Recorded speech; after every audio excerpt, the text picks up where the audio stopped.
In today's video, I'm going to teach you how to set starting balances in Wave. This is an essential step for those who are just getting started with Wave accounting or are setting up new accounts. By doing this, you'll ensure that your books are accurate and up to date from the beginning. To get started, you'll first need to go to the Wave accounting website. Open up your web browser and head over to waveapps.com. Once you're there, you'll find the Sign In button conveniently located at the top right corner of the page. Go ahead and click on that. If you usually sign in using your Google account, now's the time to do that. Click on Sign In with Google and select the Google account you typically use for your Wave account. This saves you from remembering yet another password. After you've successfully signed in, direct your attention to the left-hand sidebar and click on Accounting. Once you're in the Accounting section, navigate to the Transactions tab. This is where all the magic happens. Now, take a look at the drop-down menu in the top left corner. Here, you can choose which account you'd like to edit the starting balance for. Choose wisely and ensure you're selecting the right account to avoid any future discrepancies. Next, you'll want to turn on Reconciliation, which is a feature you can find in the top right area of your screen. This feature helps you match your books to your bank statements. Once you've enabled reconciliation, something important will occur. Choosing the statement end date.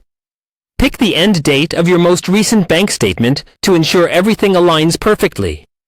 With your statement end date set, it's time to type in the closing balance. This number should match what's on your official bank statement. Accuracy is key here. Mistakes could lead to more significant issues down the line, so double-check your figures. After entering your closing balance, click on Start Reconciling. You're on the home stretch. From here, you'll see the option to reconcile manually. Go ahead and click on that to proceed. We're now heading to a crucial part, adding in transactions. Select Add Transaction on the top right corner, followed by Add Deposit. Now, fill in the details. Choose the correct date for your starting balance, and under the description, type in Starting Balance. With the description done, move to the Amount field and enter what your starting balance is. It's important to get this right to ensure your books reflect real financial situations. Then, under the Category section, ensure you select Owner's Equity.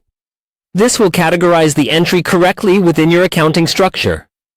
Finally, once you've gone through all the details and ensured everything is correct, click on Save, and there you have it. Your starting balance is now successfully set in Wave. Remember, keeping your accounting records clean and accurate is essential for the financial health of your business. It's a small but significant step that sets the foundation for maintaining precise financial records. Thanks for watching, and happy accounting!